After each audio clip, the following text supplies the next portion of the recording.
Hey, how's it going guys? I'm Ryus and welcome to my channel. I hope you are doing well. Today I'm going to show you the newest addition to the 4 Guardians pack, Ashura. He is insanely powerful and according to the people on Facebook group, he will get nerfed in the newest update in the Chinese server. But until then, let's take a look at the deck rundown, shall we? Well then, this deck basically relies heavily on Higanbana, and Ashura is there to speed up the process of absolutely crushing your opponent. This deck will self-damage a lot, so I'm also bringing Vampira for plan B. Kaoru is also here to make the attackers last a bit longer on the field. First up, we have Higanbana. She is absolutely nuts here, because you are literally dragging the opponent to hell with you because of her skill. For her, I'm bringing 2 Crimson Flowers. This is the core of this deck.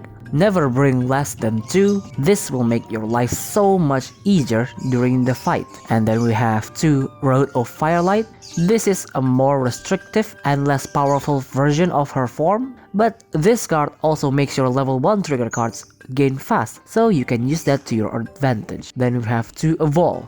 That projectile effect will come in really handy to kill the opponent's Shikigami before the attack even hits them. And we have 2 Deadly Bloom. This will allow you to kill absolutely everything because how easy it is to enhance this card in this deck. Next up, we have our plan B for this deck. We only want to use her when we are low in health or Ashura is going to die. For her, I'm bringing 2 Bloodstrike. Please save your combat cards until you really need it, because the lifesteal effect is really good for emergency. Then we have 2 Blood Rage. You can use this to damage your opponent if you want Vampira to attack, or damage yourself if you want to enhance Ashura, because that will count as self-damage. And then we have 2 Bloodlust, a walking heal form in a nutshell. I would suggest to use this defensively instead of using this to attack. And to evolve, because I don't have any of her other cards, but if I do, I would bring 2 Bloodsend instead, because you can never go wrong with more combat cards in this deck. And then we have the star of this deck, Ashura. He can reach a really absurd attack number early game, and people are really abusing him in rank. That's why he will get nerfed soon. For him, I'm bringing 2 Child of Darkness. This is the same as Higanbana's Crimson Flower. This is the core of this deck, so never bring less than 2. 2 Bloodbath, a fast combat card when you self-damage is always nice to have, especially in this super aggro deck. And then we have 2 Conquests. Piercing with Ashura feels like getting hit by a truck without the Isekai benefit. You can even use this defensively to kill the opponent's Shikigami, because that battle damage will be taken by us instead of Ashura. 1 Abyssal Demon, a really high stats for level 2 form. That 5 damage might make you think twice, but fear not, because we either end the game so fast it doesn't even matter, or Vampira will heal that. And the last one is 1 Evolve for bigger stats and Conquest effect without the piercing basically. If you have the SSR, I would suggest bring that instead of the Evolve, because that card is miles better than this one. And the last one is our one and only protector, Kaoru. She is here to make sure our attackers last a bit longer on the field with her forms and trigger cards. For her, I'm bringing 1 Tender Protection.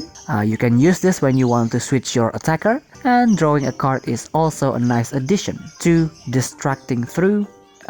It took me 4 times to say this until I got it right.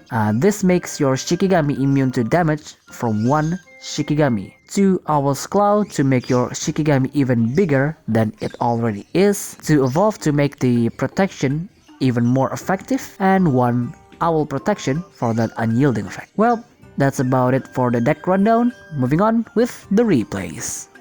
Our first battle is up against countdown decks. Now, since the new meta, I haven't seen a lot of countdown decks running around in the meta, so this is a refreshing battle after all of those Genkuro and Hitorima. With this deck, you can try to redraw until you get Higanbana level 1 form, because that will make your life so much easier and allow you to end game really fast. We didn't get it in this redraw, but we do get the field card that will help quite a bit actually. On our turn, we don't need to rush, so we attack with Vampira and pass. On their turn, they will try to kill Vampira with Yamakaze, but we got our trigger card and that will kill him, so they will pass.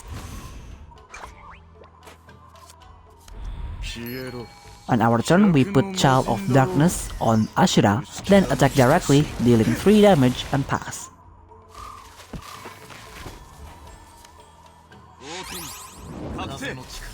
On their turn, they put a form on Ichimokuren, then attack our Ashura and pass. On our turn, we activate Higanbana's field. Then we're going to evolve her, and that will deal 2 projectile to Ichimokuren. After that, we attack with Ashura, and when he attacks, Higanbana will deal 1 projectile, killing Ichimokuren before Ashura hits, so our 6 damage will go through. On their turn, they activate Tengyu's Fury, almost killing our Higanbana, then evolve Maestro and pass.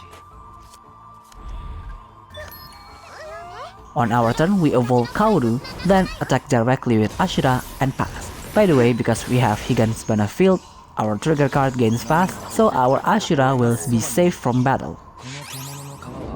On their turn, they put Yamakaze Fatal Form on him and pass. That is really brave, leaving the field empty, with Ashura having a really big attack. Well, on our turn, we activate Tender Protection on Ashura, drawing a card, and with that combat card, we're going to seal the deal. We activate Blood Strike, then attack directly with Ashura to end the game.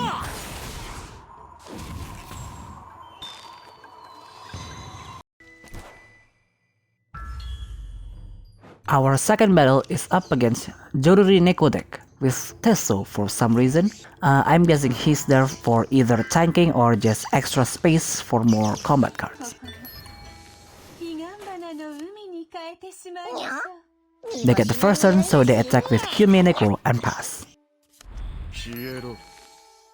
On our turn, we evolve Higanbana and pass. We don't really need to deal with their Neko this early, so we can finish it off later. On their turn, they attack directly with Kyume Neko again, then activate Tesso combat card to gain 1 lucky coin because they damage us and pass. On our turn, we put Child of Darkness on Ashura, then kill Tesso.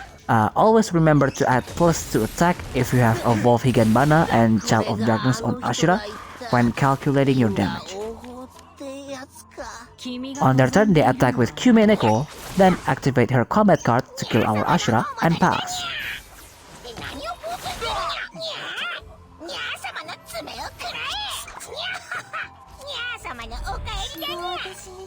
On our turn, we put Bloodlust on Vampira, then direct attack to heal 3 points and pass.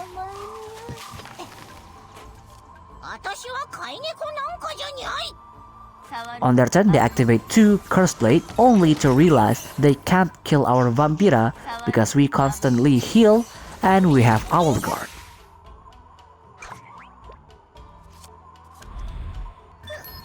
On our turn, we evolve Kaoru, then goes for direct attack with Vampira and pass.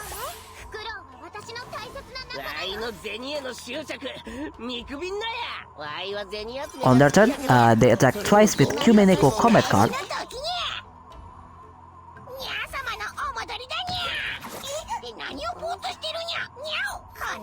Then put Prolong Life on her. After that, they activate 1 lucky coin for some reason and pass.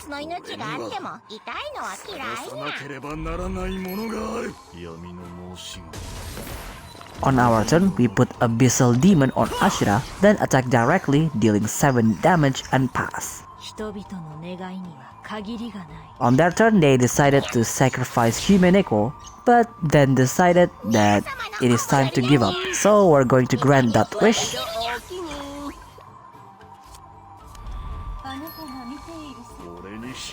We activate Conquest. God, that attack animation takes forever. Then attack 1 more time to end the game. Well, that's all for today's video. I certainly hope you enjoyed it. Yeah, I'm not rolling for more Ashura cards because I wasted my entire talisman just so I can save my golds for next pack because Tamamo is coming, baby. And Orochi, I'm really curious how they will work. Anyway, if you want to support the channel, I have Patreon and Ko-Fi down below. And as usual, if you have any kind of feedback, leave it down in the comments and see you next video. Bye!